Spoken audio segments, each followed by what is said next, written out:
Morning. For both of you, now that you've had a week to kind of reflect on things, just your overarching thoughts on year one for you, Sheldon, and on this year overall for you, Tom. Well, over the summer or last spring, actually probably close to a year ago, when we brought Sheldon on board, the goal was to create a standard that playoffs are a year-in, year-out thing. And when you look back, yeah, it was disappointing being knocked out in 5 games.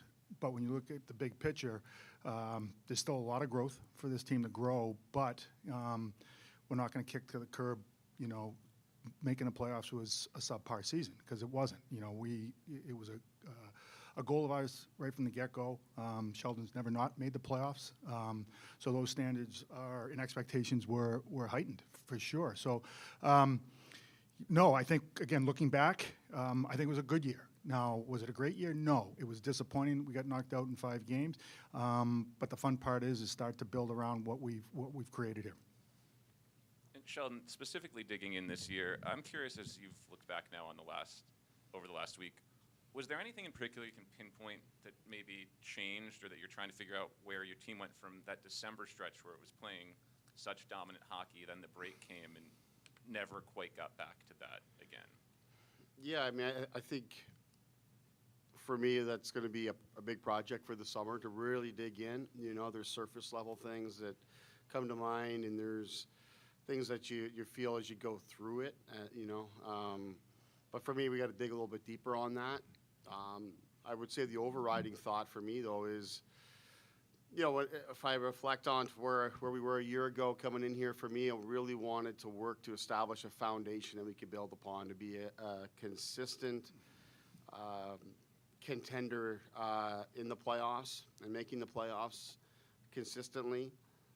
And then building out our game from there and giving us every chance to compete for the Stanley Cup. And for me, when I look back, if I'm looking at the positive part of it, I look at that, to me, there is a foundation here now. There's an expectation in terms of what the standard is to not just make the playoffs, but all the things that go into it to be a team that can compete in the playoffs. And to answer your question directly, for me, we showed an inability to sustain our game, and that's the hardest thing to do in the league, is to sustain your game year over year throughout a season.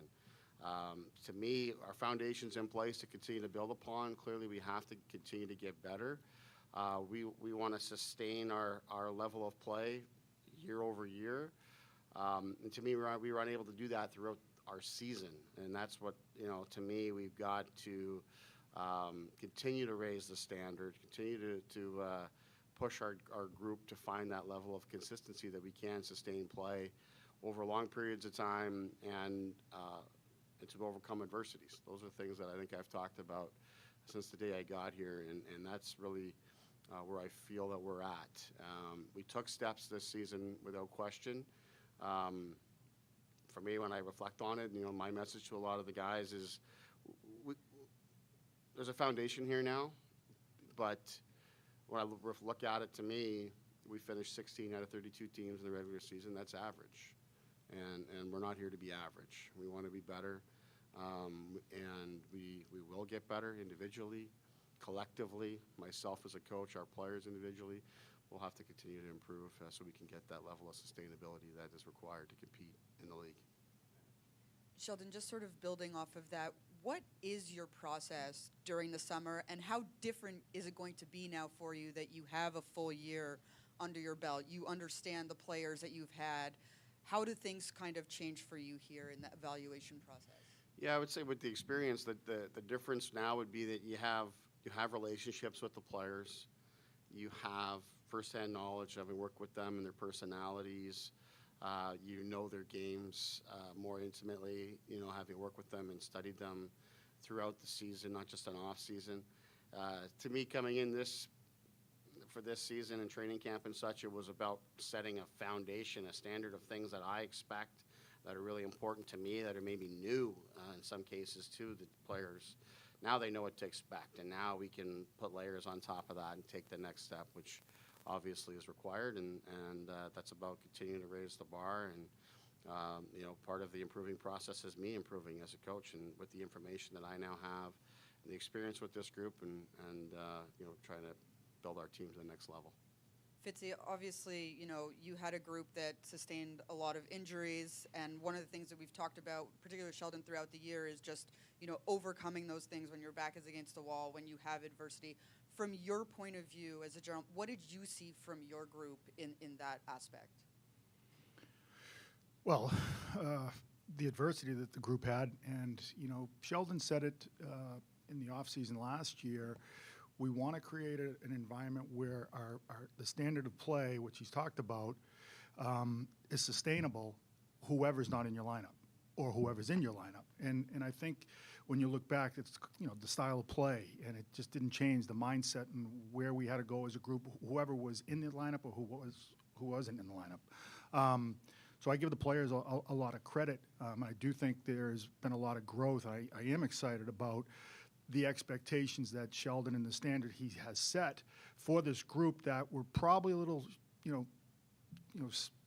sticker shock, I guess the word, at the start or throughout the year, that they're used to, and they're going to be. This is what is expected, and I'm excited about that.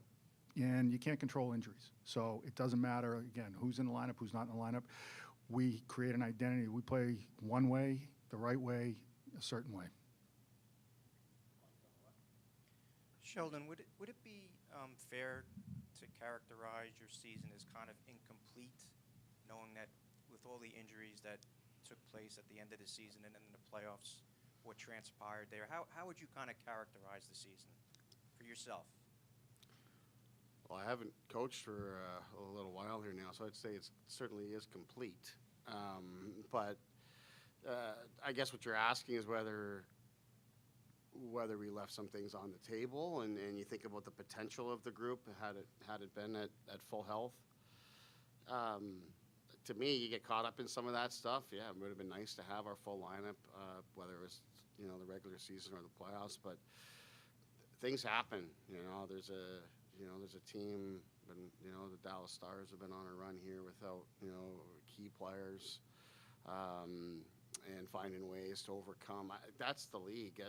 Some teams have great fortune and stay healthy, and you're thriving and rolling, and some teams are grinding and finding ways. To me, that's what it's about. Of course, you're hoping you have everybody available and everybody's at their best, but that's not necessarily the reality. You want to set up your team and your culture so that it can push through. And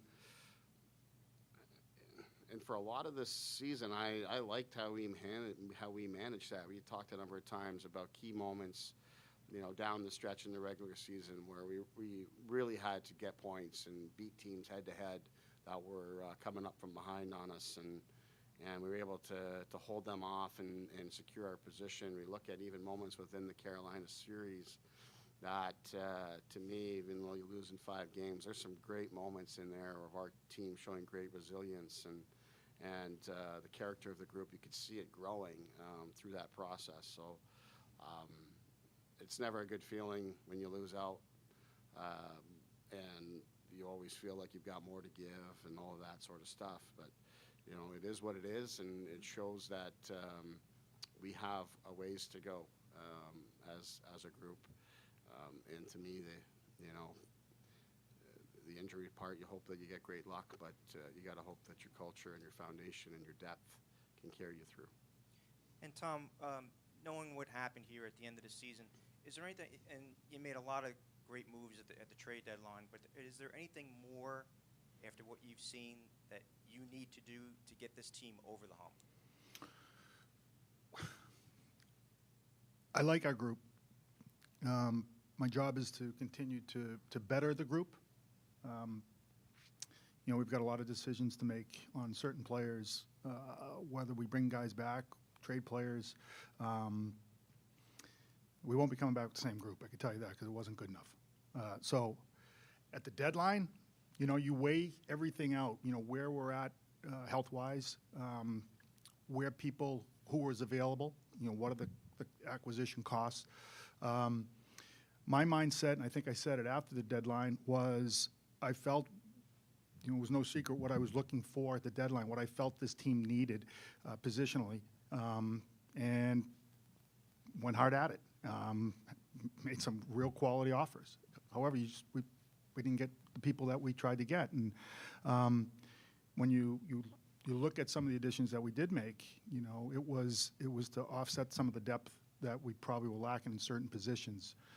You know, I look at, you know, bringing Brian Dumoulin and how well he played. And there were a lot of games where I was like, thank God we made that move. How much he helped us and helped this group continue to grow and believe and get to the playoffs. So, you know, even the other forward positions, Cody Glass and Sprong, they gave us a little more depth than we had. So, with that being said, and I think I said it too, you know, scoring goals is a hard thing to do in this league. It's not easy, but we had to figure out different ways to score because of personnel. Grinding goals out, getting to the net front, getting to the hard ice, getting in front of the goalie, screens, tips, things like that. And we needed certain guys to pick the pace up a bit as well. Sheldon, you kind of mentioned it, that you really got to know your roster over the last 8 or 9 months. And the obvious impact players are, you know, Nico Hischier, Brad, and Jack Hughes. Is there anybody that really surprised you, maybe had more tools than you thought they did as you got to know more as a player? I mean, Paul Cotter coming in here is a guy I learned a lot about, and you know, he to me has got a lot of great tools as a player. That as he continues to get comfortable in the league and learn how to utilize the skills and tools that he has, I think, you know, he's a guy that I think can bring a lot and continue to develop. Excuse me, within the league, and you know, he would be one. You know, I think you look at, you know, any of the young players are just continuing to grow and evolve, and you learn lots about them. Obviously, you know, Luke Hughes coming in here, you can see the tools that he has, but I think he's a guy that can just become dominant at both sides of the puck and showed signs of that this season, and that's my expectation of him. That is, while he continues to be a guy that can push offense for us, that he can be reliable and can play against anybody at any time with his size and skating ability. So, you know, those are the things that stand out to me, and you know, they're exciting to sort of have those things grow and continue to develop. But overall, the team has got lots of great players and great versatility for guys to move around and play different positions and help on both special teams. We saw Jack evolving as a penalty killer this season. To me, you know, there's little things like that show the growth and diversity of the group, and it's all to do with the skill set. So I think we'll continue to look at and explore some of those things with all of our players. Tom, what was your reaction to Jim Rutherford's very public comments about Quinn Hughes might want to play with his brothers, and is that an invitation to make a phone call this offseason? Well, I'm not going to speculate on a comment of another team's player. You'd have to ask Jim, really, about the comment. For me, you know, we're going to evaluate our own team, you know, where we need to upgrade some things. And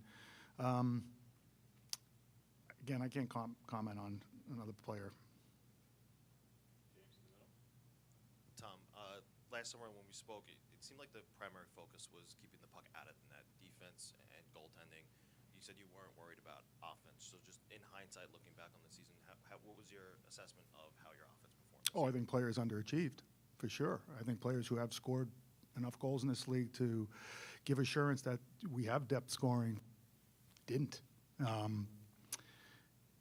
You know, I said it just moments ago, scoring goals is extremely tough to do in this league. You know, I bang my head against the wall every day wondering, really, what is depth scoring? You know, I've asked my team, I asked my analytics group, like, tell me what it is. What is it the great teams in this league have in depth scoring? Is it 12, 20 goal scorers? No, we know that's not real. Is it 12, 10-plus goal scorers? Possibly. That's our goal. But again, it's being able to put the puck in the net at the appropriate time, consistently that we didn't see this year. So when I talked about depth scoring in the earlier or whatever last year, it was really the last on my to-do list because we had to get better in other areas. We had to keep the puck out of our net. We had to defend better. We had to move pucks up the ice, more effectively. And right now, and I've said it again, I think it proves that the tic-tac-toe plays aren't always there, and getting ugly goals is as good as a tic-tac-toe goal. And in light of the depth scoring, you add a guy like Arseny Gritziuk yesterday or 2 days ago. Just what are your expectations of him coming in here from Russia? Well, he's going to get an opportunity to showcase his skill set. When you look at his numbers in the KHL compared to other players who have produced over there, he's pretty much a point a game guy this year. Had some injuries. Highly skilled. Not overly big, but not small. Pretty sturdy. He's going to get an opportunity. I'm excited. I think we're all excited to see one of our own come over here and get an opportunity. And just hope he takes advantage of it. But he's going to get an opportunity to play on our team. And just touching on the injuries, 3 of the last 4 seasons, Jack's had season-ending injury there. Is there any long-term concern with him to stay on the ice and build around him as your centerfold? Concern that's a strong word. It's not that you don't think of that, but when you have a top player like that not playing. No one plays 100% of the games, but the top guys pretty much play the majority of the games. I'd like to think Jack's shoulder injuries are behind him now, but you never know. I don't go into a roster build thinking, can we rely on so and so or so and so? Jack knows the work that's ahead of him this summer and where he needs to go from a strength wise and in a body makeup, and again, it's not just snapping your fingers. There's a process to that, and he's been going through it, and we've seen him grow. We've seen his body mature from his first year, his second year, and here we are 6 years later. He's got that man body, but I don't worry about it. Probably easier to say I don't worry about it than worry about it, meaning because it's happened. Injuries are a funny thing. Sometimes you have bad luck. And just given how well the goaltending situation turned out this season, is there any appetite to keep Jake Allen here to run it back with Jacob? Yeah, sure. We liked our tandem. We felt it was one of the better tandems in the league. You look at Jake's numbers, were very, very good. His professionalism, the way he interacted with Markey as the backup is very important in a tandem. They get along very well. They respect one another, and but for sure, his agent and I are going to discuss, where his future is. Sheldon, just speaking with Daniel Sprong, he said he thinks you might be his favorite coach he's ever played for. Is he a player you want to see come back, maybe get a little bit more out of, and do you see an everyday NHLer in that player? Well, I see a guy with tremendous talent, and he's proven that in his time in the league. He's had some holes in his game, and things he's needed to work on away from the puck. But it's he can score goals, and he has been able to do that. It's ironic how it all played out here. He's a guy that I actually thought played quite well defensively and quite hard, and puck didn't seem to fall for him. But he makes plays. He moves the puck through the neutral zone. You watch his skills in practice. He's got NHL skills, not just NHL skills, but high-end NHL skills in terms of finishing abilities and shooting. So, Fitz brought him in. I thought it was a great move for us, given where we were at. We needed somebody to come in and sort of pop for us offensively, and we're trying to give him every opportunity to do so. So, I enjoyed working with him. It didn't work out in the end the way that we would like it to, but that to me is it was a short sample, and like with all of our free agents, I'm sure Fitz is going to look at them all, but Spronger to me, he's got the skill set, and I thought he helped us at a time, even though it didn't necessarily show up on the score sheet. Helped us through a tough time in the regular season, and And I would like to think he's going to get an opportunity in the league again. Tom, just curious if you can maybe update us on Kovacevic and where he is right now, if he had surgery or. He had surgery today, successful surgery. Time frame is he will not be at the start of training camp. Fitzy, I know you do a deep dive in the hockey operations department every summer. What does that process look like, whether it's evaluations of your analytics, your staff, things like that? What's kind of the process throughout the summer? Well, it's a good question. It's, I think the evaluation of staff members in my hockey ops department are ongoing. It's not something we just, the year's over, let's go evaluate everybody. It's a constant evaluation. More importantly, it's a constant, who's growing, who's getting better, who's bringing value to the table. And it's my job to have these people under me blossom and continue to grow their skill sets, their minds. I always talk about if you don't have a growth mindset, you're in the wrong place. If you're not willing to get better or challenge yourself, and I have that in all my departments, and we do challenge each other. There's no groupthink. It's we push each other and we challenge one another, and we've got a lot of headstrong people, which is great. But at the end of the day, it's my job to take all the information and make a calculated decision, whether it's on personnel or coaching last year. And go from there. So it's a constant evaluation, but the more important thing is allowing these people under me to continue to grow. Sheldon, at the end of the regular season, there were still players saying that the team was trying to find its own identity. Do you feel like the effort that you guys put forth in the Carolina series kind of helped to show what that identity that you'd like to see on this team? I think there's elements of that, for sure. I think we found another level within that series to be able to compete and ultimately fall short, obviously, but there's signs in there.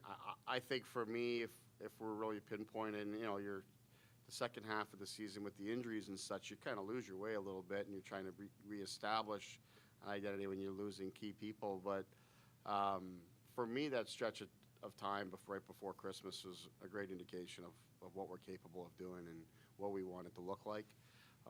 We weren't able to sustain that for long enough periods of time, which is why it was as hard as it was for us down the stretch to make the playoffs and then ultimately to compete in the playoffs. But there's going to be plenty of clips, plenty of images and illustrations of what our identity looks like, and that'll continue to evolve as our players improve and as our team changes through an off season.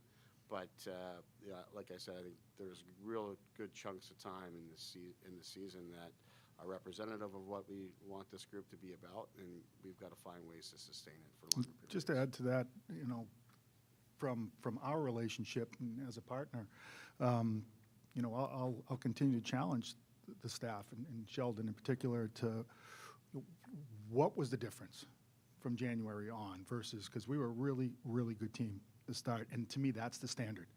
We saw the team play at a high level, and that's where we know where we can get to. And again, now it's the growth of sustaining that educating the players and them understanding and being in that experience is only going to get better. But when I look back and say look at the first half, and at 20, whatever 20 games or 7 games in a row of holding teams to under 20 shots, that's impressive. But we never won more than 3 games in a row. It was like, okay, these are areas where we've got to find answers, and how do we improve? So, again, it's not just Sheldon, and it's when you ask these questions, it's us. Like, because I'm asking the same questions, but I also want to be the person. I want to be a person who can help find the solutions. Tom, do you foresee Lenny Haminaho coming over to North America next season? We will be making an announcement shortly, ironically, but I do. Also, I know you've been a big advocate for neck guards, rightfully so. I'm glad Casey is okay. Have you taken any steps to try and mandate them for the team? it's hard because of, it's a collected bargained thing between the league and the PA, and I just want people and players to understand, one, what's available to them protection-wise, and two, the potential results of not being protected. I've worked with, and I'm working with a couple of companies that have come to me to endorse and help them, put their product, push it forward. And it's not just the NHL or pro hockey. To me, it's youth hockey. It's, we have the luxury of having the best doctors in the world at our fingertips, in games for whatever may happen. But youth hockey players and teams don't. So why not protect yourself?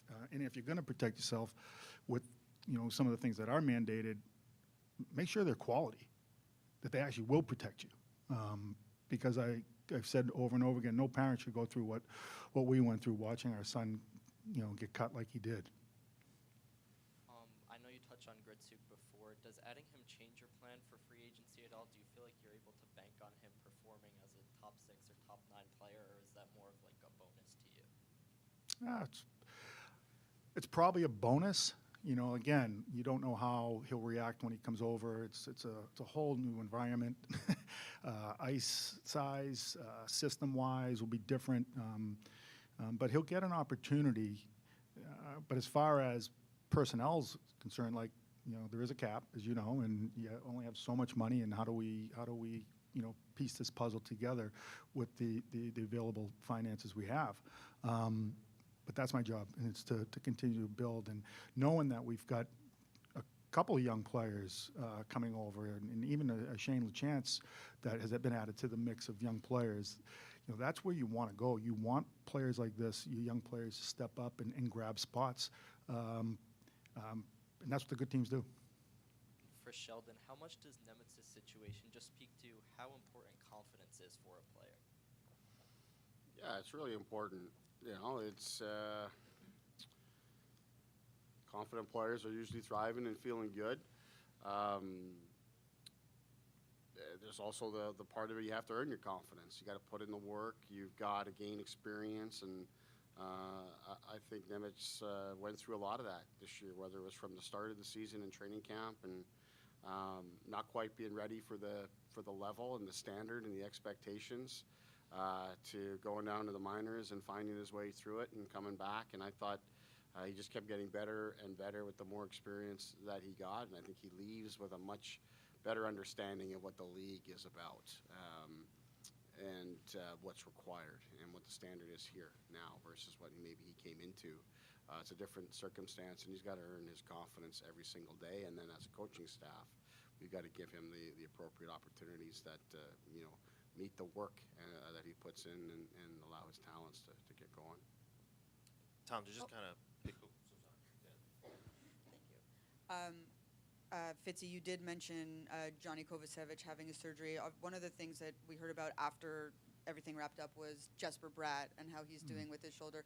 Do you mind updating the group just how he's doing and sort of what the prognosis is there for him, and a season he had with clearly was dealing with something there? Well, it's something he's been dealing with for multiple seasons, quite honestly. He his shoulder versus, Jack last year's shoulder were different.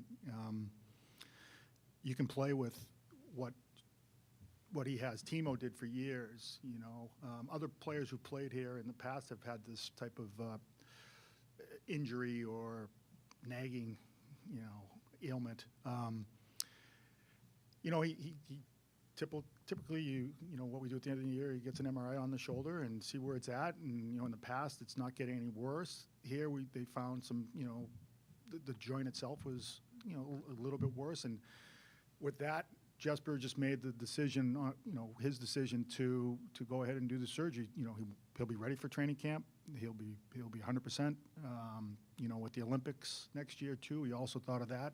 Not only just getting off to a good start for our team and helping us, win games. Maybe he's one hit from, getting it done. So, like Timo last year, he didn't have to get it done, chose to get it done, and we just it was his choice, and we supported that. And then on Dilly, obviously, you think of neck injury, it's scary. How is he doing maybe mentally? Just, it was a scary incident for everybody, I would imagine, the way he described it. He was. I mean, he talked about it, and not knowing, from where we were sitting up top at the arena and coming down, just thinking, was it a concussion? When he skated off, at first I thought maybe it was his knee, but when I came down, when they took him off at that moment during the game, and I came down and saw him, and he was with the doctors. It was eye-opening to what actually happened to him, and how quickly he came back and he was normal and wanted to play. And but he's going through a process right now of gathering information on the surgery and who he needs to talk to. He's probably overwhelmed with information right now, and probably confused versus less is more. But whatever he decides to do with his neck, we do know it's a quicker recovery, and he'll be ready for training camp. And then Sheldon, you spoke to it a little bit before, but obviously you have conversations with your players when things wrap up for the season, and I imagine you're getting their thoughts, you're sharing yours.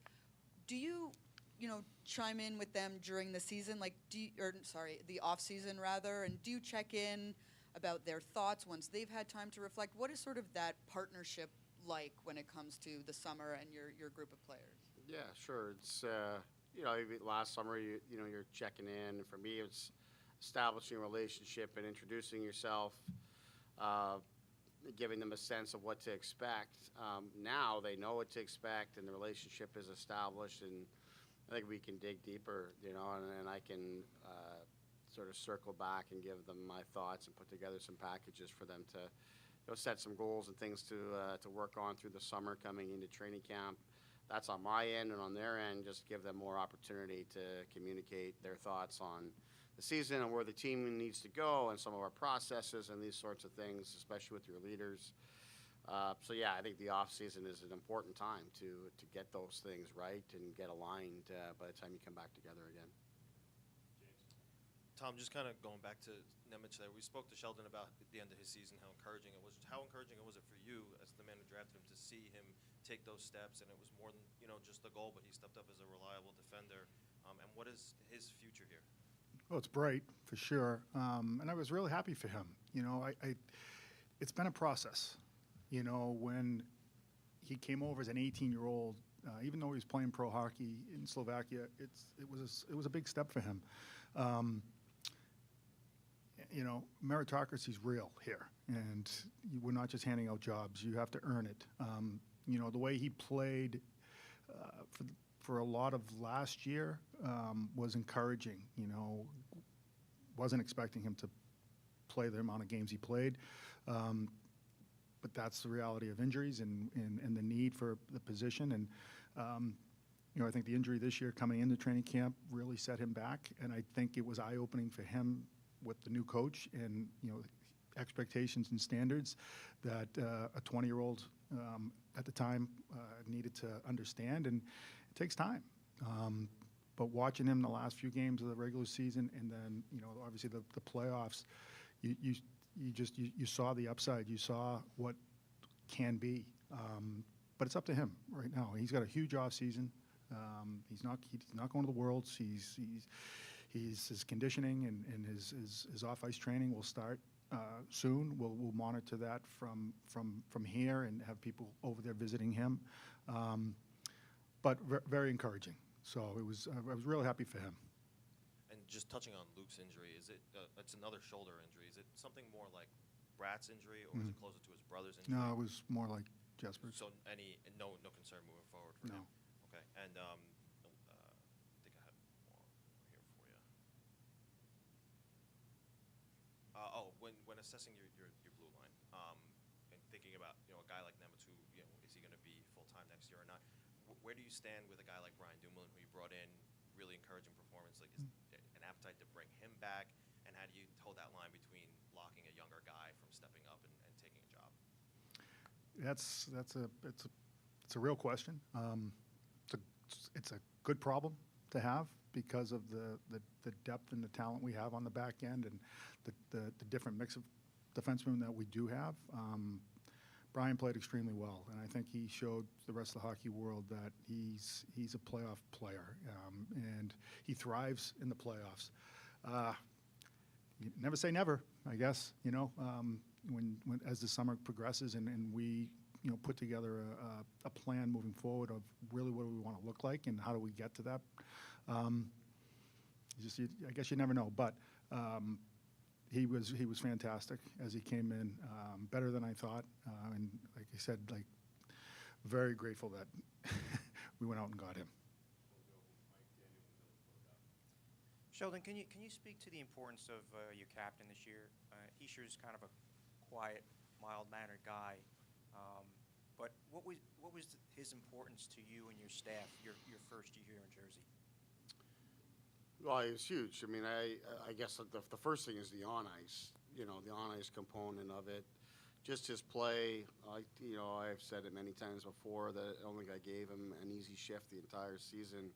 In terms of matchups and deployment and face-offs and starting in his own end and power play, penalty kill, all of these sorts of things, he took on so much and to me did a stand-up job. I think...